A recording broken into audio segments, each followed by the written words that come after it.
Battleground atau PUBG akan diharamkan Majelis Ulama Indonesia karena dapat menimbulkan mudarat. Game yang paling digemari tersebut menjadi sorotan karena penembakan brutal di Selandia Baru diduga mirip dengan game PUBG. Dan untuk membahasnya sudah ada para narasumber di studio. Ada Pak Assarum Niam, Sekretaris Fatwa MUI. Selamat sore Pak, Assalamualaikum. Kemudian ada Pak Ferdinandus Setu, selaku Kepala Humas Kemenkominfo. Selamat sore. Selamat sore, Safa. Dan nanti kita juga akan tersambung dengan salah satu gamers untuk berdialog bersama kami. Pertama-tama kita ke Pak Assarum Niam selaku Sekretaris Komisi Fatwa MUI. Pak Assarum, apa dasar atau latar belakang yang mendasari rencana untuk mengharamkan game PUBG tersebut? Tepatnya melakukan pengkajian, bahwa kemudian nanti solusinya berupa fatwa atau berupa rekomendasi untuk kepentingan penindakan hukum itu tergantung dari hasil pengkajian. Setelah ada fakta penembakan yang sangat keji, bahkan terkeji di dalam sejarah dunia tahun ini, dan salah satu temuan setelah dilakukan pengembangan itu diinspirasi salah satunya melalui games kekerasan PUBG dan juga sejenisnya, saya kira. Makanya Majelis Ulama Indonesia memiliki concern untuk mencari solusi. Jangan sampai ada unsur-unsur yang bisa memicu terjadinya tindak kekerasan itu bebas bisa diakses, yang bisa jadi kemudian diimitasi dan juga dijadikan inspirasi untuk pelaku tindak pidana terorisme dan juga kekerasan yang lain. Pak Assarum, namun sebenarnya persepsi masyarakat mengenai bahwa teroris tersebut terinspirasi dari game PUBG itu sudah dikoreksi oleh sejumlah media di Australia dan Selandia Baru, karena memang ada mispersepsi dari manifesto yang diunggah oleh salah satu teroris itu. Dia ternyata tidak terinspirasi oleh PUBG maupun game sejenis. Ya, terlepas dari itu, sekarang kita disajikan pada fakta perkembangan teknologi informasi, salah satunya mengejawantah di dalam bentuk permainan dan juga games. Game sebagai produk teknologi pada prinsipnya boleh sepanjang dia tidak berkonten kekerasan, berkonten pornografi, berkonten perjudian, dan juga konten negatif yang bisa melahirkan dampak buruk kepada pengguna dan juga kepada masyarakat. Nah, pada level pengkajian yang dilakukan oleh Majelis Ulama Indonesia akan mengorek dan juga menjawab dua aspek. Aspek yang pertama konten, karena pada hakikatnya games itu bagian dari kreativitas, bagian dari fungsi hiburan. Tetapi harus dipastikan hiburannya itu tidak berdampak negatif terhadap masyarakat dan termasuk juga bagi gamers. Itu kontennya. Kemudian kalau kontennya sudah tuntas, misalnya kita temukan konten, kita tidak hanya merujuk kepada case PUBG semata, tetapi ini juga salah satu mekanisme evaluasi sekaligus juga muhasabah atau introspeksi agar kita memiliki kemampuan mencegah seluruh anasir yang bisa menyebabkan kerugian masyarakat kita. Kita langsung terhubung dengan Garit Dewana, pemain game PUBG. Selamat sore, Garit. Selamat sore. Baik, sudah mendengar tadi paparan dari Pak Assarum Niam. Boleh tanggapannya, Garit? Soal fatwa haramnya ya? Iya, wacana fatwa haram. Wacana fatwa haram gimana ya? Kalau saya ngelihatnya agak lucu sih, karena ngelihat sejarah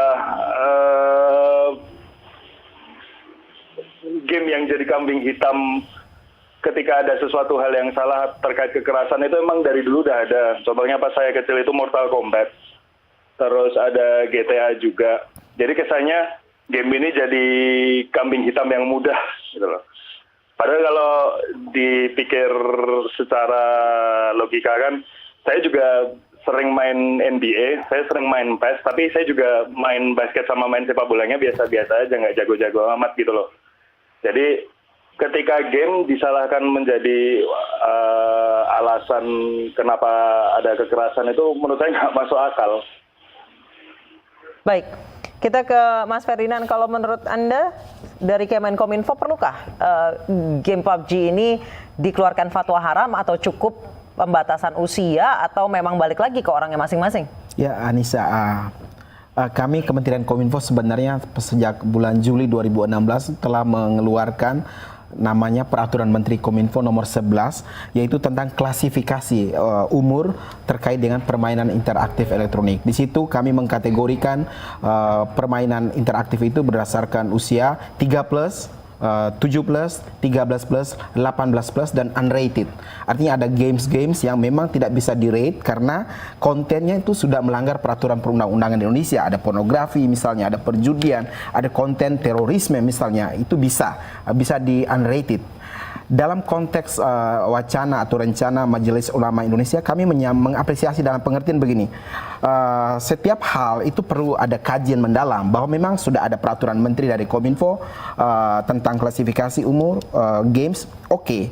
Kita tahu bahwa MUI pernah mengeluarkan yang namanya fatwa muamalah medsosia. Bagaimana seharusnya kita melakukan aktivitas kita di medsos. Itu sudah dikeluarkan dan diapresiasi, disambut baik oleh masyarakat bangsa kita. Kapan sebuah aktivitas itu dianggap sebagai haram, kapan masih halal, dan kemudian sudah disiapkan dengan baik oleh MUI.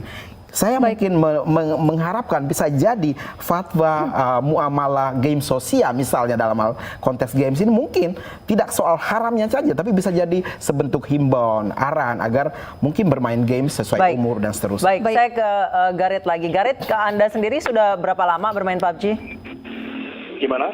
Sudah berapa lama bermain PUBG? 2 tahun. Sudah 2 tahun. Anda merasa terpengaruh oleh konten kekerasan mungkin yang ada di game tersebut? Enggak, sama sekali enggak. Sebenarnya kalau untuk main game yang bertema kekerasan, saya juga udah main dari kecil. Tapi ya, saya nggak merasa terganggu. Karena gini ya, sebenarnya kan ada rating ESRB. Itu yang, jadi game ini pantasnya buat berapa tahun, untuk umur berapa tahun, untuk teenager atau apa. Dan saya cek tadi, PUBG itu masuknya teen. Jadi sebenarnya ketika kekhawatiran seperti ini anak-anak bakal meniru kekerasan, saya sebenarnya nggak setuju kalau game yang disalahin karena jelas-jelas gamenya dengan pertimbangannya memberikan rating teen. Jadi kalau anak-anak bisa main, itu kan sebenarnya jadi pertanyaan bimbingan sama orang tua dari orang tuanya dan usernya sendiri, karena kita nggak mungkin membendung teknologi. Teknologi itu bakal terus berkembang. Baik. Tapi ketika usernya nggak siap juga ini Mbak. Berarti menurut Anda di Indonesia belum siap usernya atau itu tidak peduli nationality? Memang ada beberapa orang yang tidak siap saja dengan game seperti itu. Kalau aku bilang kembali ke pribadinya sih. Karena ya sendiri lagi yang saya ulang pertama tadi, di Amerika juga beberapa game sering jadi kambing hitam, bukan cuma game, musik juga. Jadi hal-hal seperti ini tuh aku melihat wajar. Tapi untuk sampai segitunya dikeluarkan fatwa haram, saya rasa berlebihan. Disebut katanya ramai bahwa senjata yang digunakan dalam penembakan di Christchurch itu sama dengan senjata yang digunakan dalam game PUBG ini. Tahu senjatanya apa? Garit, tahukah Anda senjata yang digunakan? Mungkin ada kemiripan? Saya malah ngelihatnya malah beda. Yang kalau saya lihat ya, yang dipakai di penembakan Christchurch itu AR-15. Sedangkan yang di PUBG itu mungkin varian dari M16 atau M4. Saya tahu karena memang itu senjata benar-benar ada. Terlepas ada game PUBG atau enggak, itu senjata benar-benar ada, dan senjata yang dipakai di penembakan itu memang udah lumrah. Di beberapa game juga sering dibahas, sering dipakai, kayak Call of Duty, kayak apa lagi ya, Battlefield. Jadi untuk dijadiin cocok logi bahwa wah ini senjatanya dipakai di PUBG, terus jadinya mempengaruhi, konyol buat saya. Kalau penembakan yang terjadi di Christchurch tersebut dikatakan juga terpengaruh oleh game PUBG, tanggapan Anda apakah juga dinilai berlebihan begitu menurut Anda? Berlebihan. Baik. Baik, mungkin Mas Asrorun mau menanggapi. Ya, terima kasih Mas Garit ya. PUBG itu kalau nggak salah baru setahun ya dikembangkan. Ini satu. Kemudian yang kedua, sebenarnya bisa jadi itu tidak terkait langsung. Akan tetapi kita bisa memahami apa yang dilihat itu akan memiliki pengaruh terkait dengan tata cara berpikir kita, kemudian penerimaan, sensitivitas, dan juga permisivitas. Itu ilmu psikologi kalau itu bukan ilmu games. Apalagi ini interaktif. Kita bisa lihat dulu salah satu stasiun televisi menyajikan olahraga, olahraga yang namanya Smackdown, yang kemudian itu diimitasi, padahal hanya visual, diimitasi dan kemudian timbul korban. Nah, korban itu akibat dari tontonan Smackdown dan kemudian dilakukan kajian, akhirnya untuk kepentingan kemaslahatan publik, sungguh pun di dalamnya ada sisi olahraganya, tetapi karena menimbulkan dampak buruk maka dilarang. Itu bagian cara pandang kita. Kepentingannya adalah kemaslahatan umum. Bisa jadi di situ ada manfaat bagi pemirsa TV yang suka olahraga keras. Game juga bisa jadi ada manfaat bagi gamers. Tetapi kalau games itu memiliki dampak yang lebih tinggi karena di samping visual ada apa? Ada interaksi di situ. Oke. Ini lagi-lagi bab soal ilmu psikologi sebenarnya. Baik, Garit langsung dijawab boleh? Saya ngeliatnya, maaf ya sebelumnya, ya kembali ke masalah Smackdown kemarin, oke mungkin benar.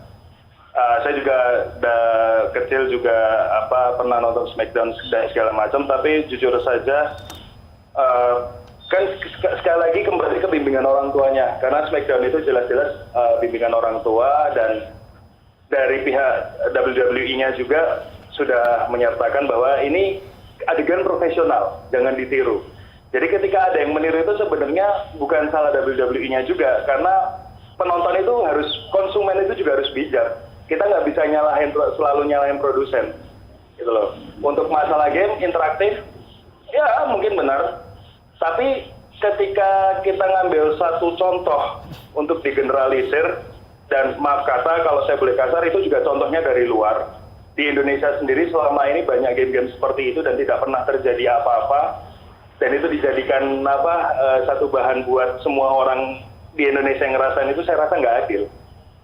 Mungkin kalau mau dibilang mencegah, oke, fine, nggak apa-apa. Tapi sekali lagi aneh aja, berlebihan menurut saya. Baik, Mas Narurun? Iya, hukum itu berlaku bagi masyarakat umum. Ketika itu disajikan di ruang publik, maka harus berlaku hukum yang meliputi seluruh kepentingan publik. Saya kira itu kuncinya. Beda halnya kalau ini terkait dengan hal yang bersifat private. Misalnya Smackdown di kamar lah, gitu kan. Misalnya dia merekam adegan Smackdown, kemudian dia tonton secara personal, begitu. Sungguh pun demikian, ketika hal yang bersifat personal itu mengganggu dirinya, hukum bisa masuk untuk melakukan pencegahan. Saya kira ini common sense ya terkait dengan ilmu psikologi, ilmu hukum, dan juga ilmu sosialnya. Ya, itulah mengapa saya tambahkan bahwa kemudian Menteri Kominfo Pak Rudiantara menyadari pentingnya games, pentingnya mengklasifikasikan games ini berdasarkan usia para pemainnya. Saya punya anak umur 11 tahun, ketika dia mencoba bermain PUBG, saya langsung, Celo, kamu 11 tahun. Ini games ini hanya khusus buat 18 tahun ke atas. Artinya memang seperti kata Mas Gari tadi, peran orang tua membimbing itu penting di situ. Tapi menjawab dari teman dari MUI menyatakan bahwa tidak semua orang tua kemudian menyadari itu. Artinya yang kita mau benahin ini adalah masyarakat Indonesia secara umum. Tentu saja negara perlu hadir. Organisasi seperti Majelis Ulama Indonesia punya concern juga terkait dengan kemaslahatan umatnya. Itulah mengapa pandangan untuk mengkaji ini. Jadi Mas Garit, belum ada rencana mengharamkan PUBG, bukan. Jadi masih akan mencoba mengkaji. Tentu saja nanti produknya bisa saja sudah disampaikan, bisa jadi bentuk imbauan, rekomendasi ataupun fatwa. Ini perlu, artinya jangan sampai kemudian sudah disampaikan bahwa seakan-akan MUI mau mengharamkan PUBG. Bukan. Ini perlu disampaikan, ditegaskan lagi kepada masyarakat bahwa yang dilakukan adalah Majelis Ulama Indonesia hari ini. Ketika ada isu yang kemudian muncul ke publik terkait games, mereka hadir. Ini patut kami dari Kementerian Kominfo sangat mengapresiasi organisasi keagamaan yang care, yang peduli terhadap masalah bangsanya. Baik, Demikian. saya ke Garit lagi. Garit, kalau kita lihat pengguna PUBG itu secara aktif 200 juta, bisa sampai 200 juta sebulan. Di Gujarat, India sendiri itu sudah dilarang, bahkan sudah ada terakhir 16 orang mahasiswa ditangkap karena main PUBG gitu katanya. Kalau tanggapan Anda seperti apa? Kalau saya ngeliat juga gini, untuk game yang dilarang di setiap negara pasti ada. Di Gujarat yang seperti itu juga. Kemarin saya baca kasus di Jepang juga ada orang yang dibunuh karena main PUBG. Tapi apa terus pemerintah Jepang melarang PUBG? Kan nggak juga. Jadi memang banyak faktornya sih. Kalau untuk di Indonesia juga saya ngelihatnya agak aneh nggak sih ketika satu game doang spesifik PUBG yang dikaji karena mengajarkan kekerasan, padahal banyak game lainnya yang istilahnya mengusung tema yang sama. Apakah karena PUBG yang lagi booming atau gimana? Nah, jadi saya masih nggak habis pikir sih sebenarnya, karena semua itu masih kelihatan rancu buat saya. Aneh gitu loh. Aneh apa yang anehnya, Garet?